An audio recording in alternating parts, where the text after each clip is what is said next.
We are back with Total Freedom Radio, the show that's all about raising the bar of knowledge, healing hurting people, and spiritual warfare.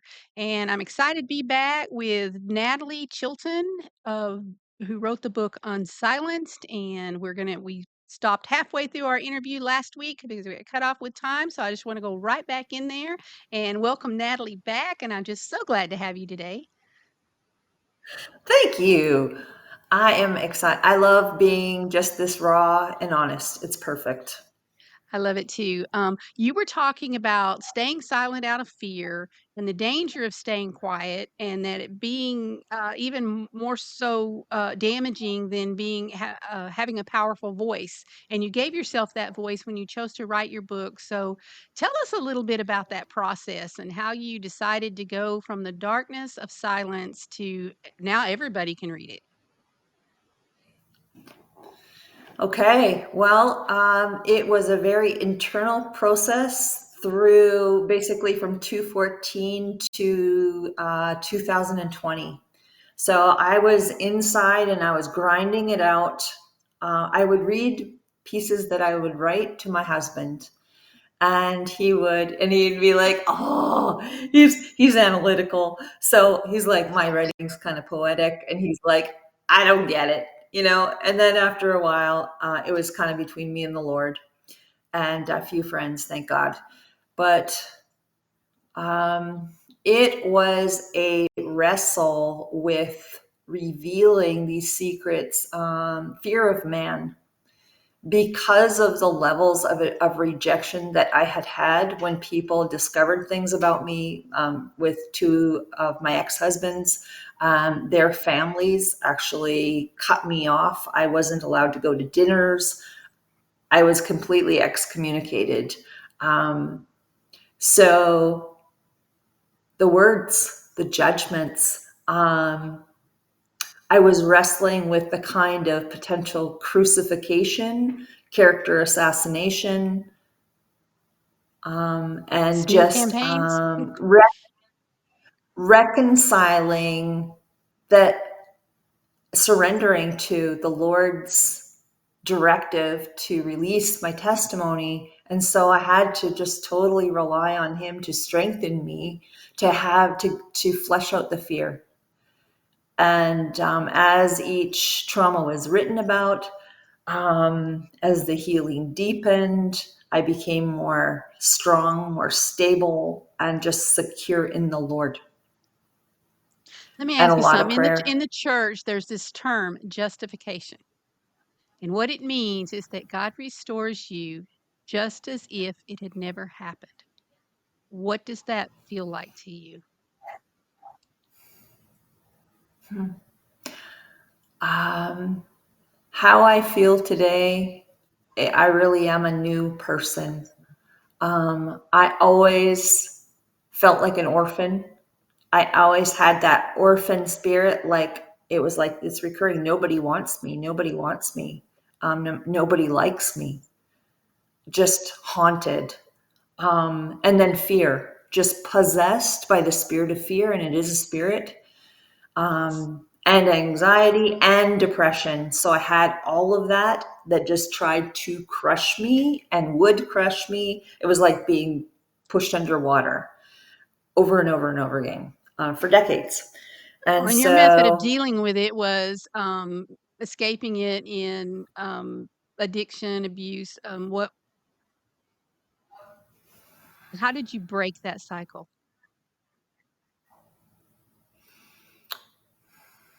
I went to a therapist, a Rosen therapist, and it is basically where it was done with by a man, and he was extremely safe and very Christ-like. He actually looked like Christ. I used to hallucinate.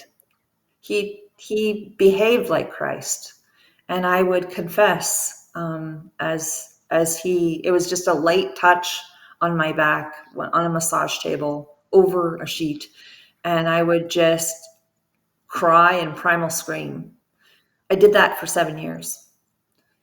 And every time that I would go to a session, like what would tell me I needed to go was would feel like I was going to explode. So the pressure would build, build, build. And it was just a battle of addiction, where I would, try to abstain for a few years, and then I'd go back, and even, into the emotional affairs.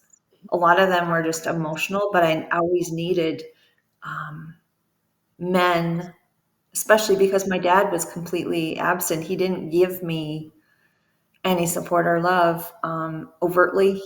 He secretly loved me, but I needed more than that. And so I was always so hungry, starving for love.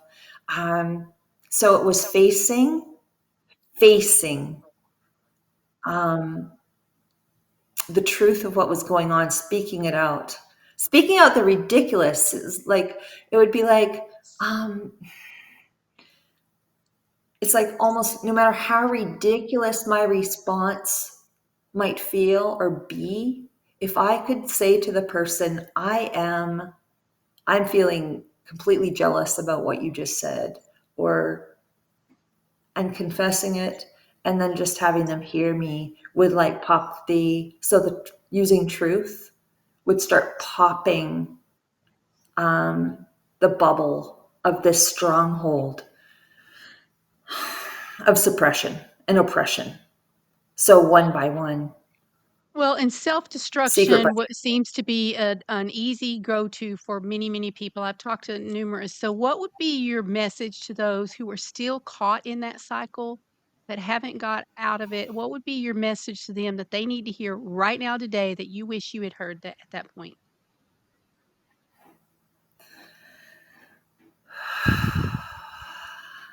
pretend pretend that you are your own parent. So Yes. be the so a good parent wouldn't allow, for example, I've been a smoker in my life. So a good parent wouldn't allow their kid to smoke like 4 cigarettes in a row, or eat cookies only all day long. So, um, so it's almost like treat yourself like that child, and take yourself for a walk, do some healthy things, put yourself to bed at a decent hour, drink enough water. I was very neglected. I was, like never given water, never like nurtured in that way. It's like, are you hungry? Those were never questions. So yeah, so I learned to actually self-medicate by fasting, by getting high off of starving myself, and having this super thin, persona that gave me attention. So be your own parent. Be that kind parent, and you can do it. And if you've never seen one, look around your life. There will be somebody who represents a nurturing person and a safe person, and start to mimic them. If you have no grid in your mind for what that is. And I did that. like I would I bought say, parenting books by the hordes, and I watched everybody and yeah, asked a bazillion questions because I wanted my kids to have better than I had, better than their father had. But you really, if you've never seen it, it's very difficult. And and women at back here. church used to say, "You're making us all look bad. You need to calm down a little bit, not be super mom because you're making us all look bad." Well, I'm like, no, because they didn't understand what it's like to not have that. So, question too that came to me when I was reading your book. A lot of the relationships that you ended up in, they were very harsh men, very aggressive men. But I wondered because your father was passive when you needed him to not be passive. Do you actually went the other way into this harsh aggressiveness because it was complete opposite from passive? I think I was attracted to harsh aggressiveness because that was my mom, and that felt normal to me. And they were all over speakers. They all monologued. So narcissistic. take the stage, monologue, no room for anybody else's voice or opinion, just steamroll. You don't exist. So that was a comfortable place for an uncomfortable, comfortable place for me So you were until playing out the the Lord. dynamic that you had grown up in.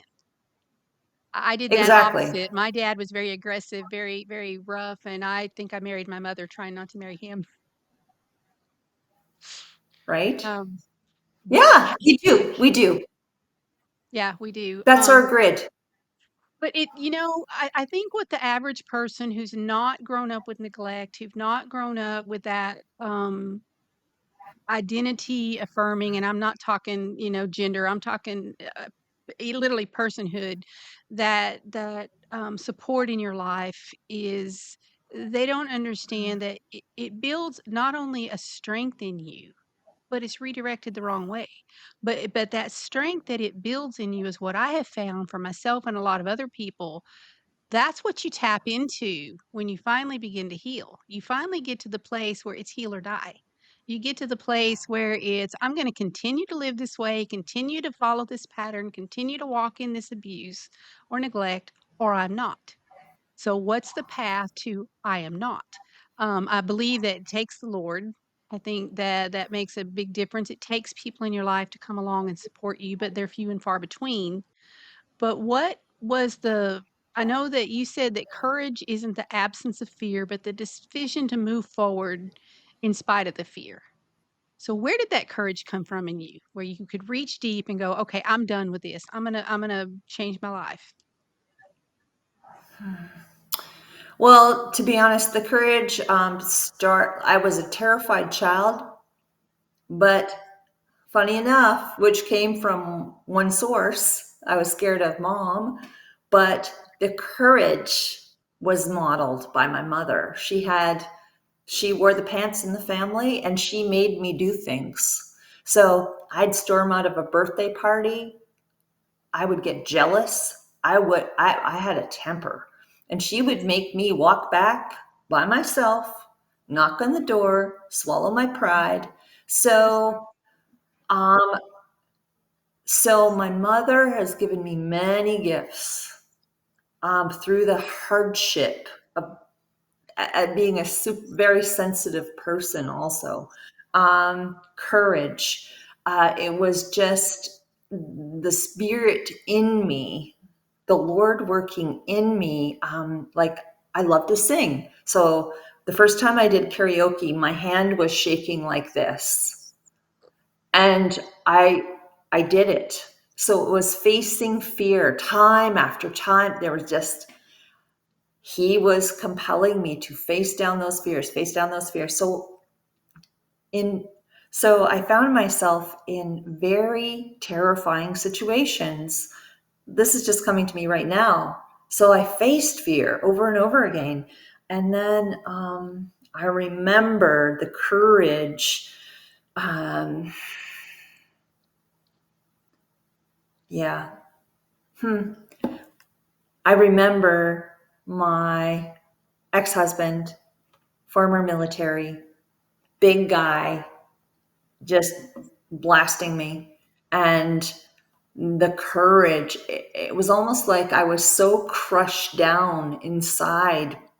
Myself was such a tiny seed that just got pounded down, pounded down. But I kept putting the word in too. And in the spirit, the Lord and I communed, and I praised him privately in the secret place, walking and singing in all those ways that lifted me that people didn't see.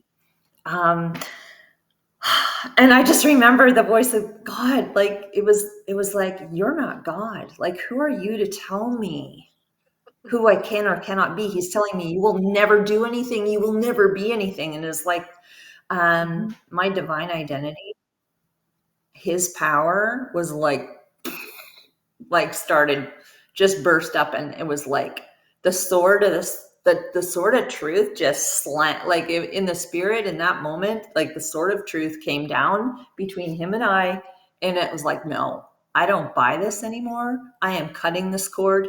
And it was soon after I left him, and I never missed him a second.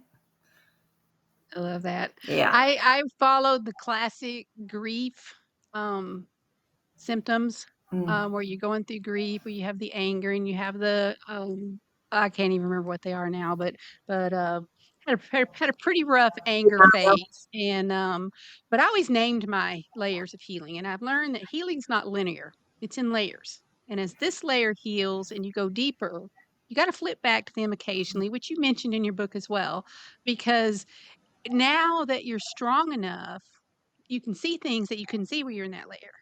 But I had a layer come up when I thought I was completely done healing and couldn't name it. It had the flavor of anger, but it wasn't anger. And what I finally realized was now I call it the level of insult. I was finally healed enough to be insulted on my own behalf. And I think it was very more important even than the anger phase because when you are the true victim, when you are the one that you've had all this happen to you and you're powerless, you have to own that anger because that's what fuels your healing. But you get through that. Now what do? You've reached one of these thing layers. So insulted are you? Or have you been? And I'm not even sure how I want to ask this question. How has people in your life, since you've healed, since you've told your story, do they treat you now as if you're not that person anymore, or are they insulting? And how much insult have you gone through in those healing years? Huh. Let's see. I'd have to say that in my former church, I'm not going there anymore because of this. And I'm really careful. Like, I don't want to hold offense, Mm, but I shared a lot of my testimony publicly in my old church. And I found after I did that that I was treated as though I was that. mhm. I was still what I confessed I had been. And I just felt like under this kind of a dirty cloak of they're there, like, we don't need your voice, we don't need your input. You're messed up, obviously, whatever. And and I was discerning this through time, and it was like this isn't for me anymore here. And to release the offense of, I'm pretty sure I was perceiving that correctly. And there were people, see, in church situations, that there were a couple people who came forward and after I would disclose, and they'd say, I'm so proud of you. Like, you're amazing. You're so strong, like, to have gone through that. And here you are. And I could feel that they weren't holding me under this glass of that identity, that old identity. That's the old man. But I was detoxifying through confession what I'd done and grieving it publicly, which I wouldn't recommend. I could see in retrospect it would be better to do that maybe with a few safe people privately, not in front of the congregation. I But can that's see just, that. Yes. I had a yeah. lady I interviewed not too long ago that she actually said to me, because I asked her, what would you like to say to the church that you just broadly need them to know that you either have not been able to or just couldn't say? And she said, um, I'm not that person anymore. She said, "Stop making me your project. When I came in the church, I needed to be your project and I appreciated it, but that was 15 years ago. You never arrive at a place where you're just one of them." And many of the people that I've interviewed have dealt with something similar. So it's not just you. Give me just one moment to acknowledge my sponsors, and we will get right back into this. Folks, you want to help Total Freedom Radio stay on the air? Please help support our sponsors. We have Simply Clean Foods. Primary focus is to bring clean food to people all around the world and change the way we look at freeze-dried food in our daily cooking. As a community-focused company, they strive to help our veterans through food donations and provide food to victims of natural disasters. They're dedicated to providing the best quality food you can buy next to fresh from a farmer's market. Their stringent quality controls and absolute zero GMO policy and testing for heavy metals make them unique in the storable foods market. They say just because our food is freeze dried doesn't make it just for emergencies. Our line of fruits, vegetables, and meats are suitable for everyday use, and you won't have to worry about throwing away food that you don't use. Just take out the amount you need and reseal the package for use within the next 6 months. Go to rinalynn.com to the affiliates page and please click in from there, and it'll take you straight to my page, and it'll kick back just a little bit to us to help us with our cost. Thank you so much for supporting our sponsors. Help support this show while protecting your family. Go to rena-theinsurancechick.com and fill out a contact sheet. I'll get back to you and get you an insurance quote. I do all kinds of life policies and annuities. I'm a certified college planner and can also hold a certification in debt-free life policies and infinite banking. Contact me today. All right, Nattolie, thank you for that patience there. One of the things that you said, releasing offense. I love that. Because I had a hard time because and I've talked to a lot of people, we need to be heard. At some point, you need to be heard, and you need for people to accept, "This happened to me, but I need help." And when you get the backlash that you're not expecting because you're in a church, I've got a story I can't even tell on here, but I literally just turned around and walked out the church and didn't go back for years, and it's sad. Right. But what for me, and a lot of people broadly across my life and people that I've talked to, is what my healing path was, is I had to learn people have to decide who they're going to be their self. They have to decide if they're going to be that loving, forgiving, nurturing, supportive person, or if they're going to hold this hard line. Now, having said that, I'm a fundamentalist Christian. I believe in the word of God and that we're to live this way. This is the way, walk ye in it. And I believe that sometimes you shake the dust off your feet and you walk on. But when people come into our church and they're needing help and they're needing love, they're needing someone to hold them while they go from point A to point B, and you get that backlash. Many people walk out of the church and never come back because they equate God, His word, His ways with the people that they encounter in His house. So, how did you move past this basically condemnation, this inability to see you as a new creation, justified now? That's just as if it never happened. How do you move beyond that to still, I've got to have God and He is the most important, whatever these people in His home say? Well, okay, this is great. Thanks, Rena. Now, the shake the dust off my feet. Yes, that's what I felt. It was like, I really felt like the Lord was saying, I have something new for you. But there was something important that was happening during that period of time that I saw in retrospect, in my feeling as though my voice wasn't wanted. It's like it'd be testimony time and or prayer time. Everybody's given the mic. I'd come up and be like, "Oh no, we're good. We don't need your voice. That's enough." And I feel like the Lord was testing me uh, for offense, because it'd be like, and then I'd be like, I could feel my heart harden a bit and like, oh, really? And then it was a frustration that was happening because I felt like my voice was being shut down. And it was pressurizing. It was like, it created in me a desire to want to speak even more. More power behind it was building through this experience. And then I was published my first book last August 20th, and I met this lady, and she said, she's from South Africa, and she's like, stick with me, I'm going places. So we ended up talking. I ended up joining her platform, being given a voice, being given a little therapy room to provide a space called Cup of Courage, where women anywhere in the world can come and zoom in and be heard and seen. And and a TV show called Power Hour that I get to be featured on, and I'm given a voice. So the Lord was. I had a few of those experiences. It's like shut up, like from the people.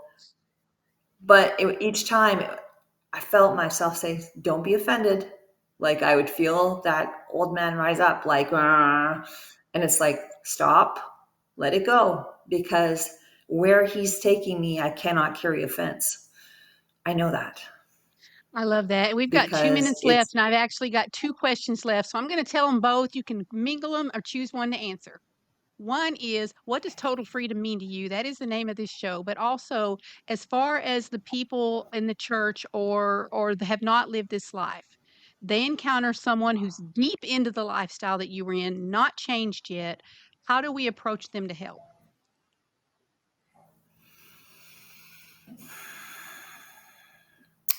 uh, realize that God can do a miracle.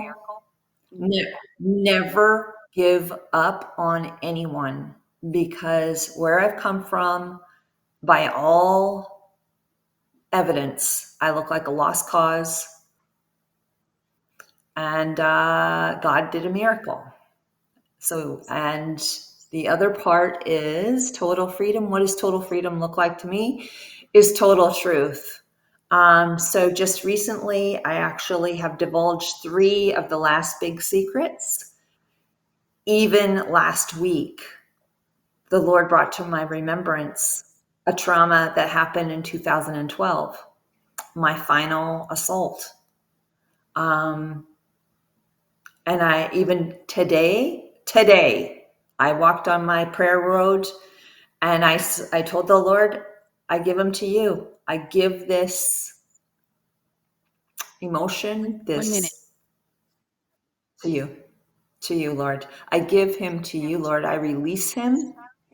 And I just called in the blood. Jesus, I thank you for completely restoring. Lord, I thank you for detaching anything that happened between us, the soul ties, anything. Release me. And unforgiveness keeps us attached to the soul that it happened with. So forgiveness is key. Release in Jesus' Great name. answer. Great answer.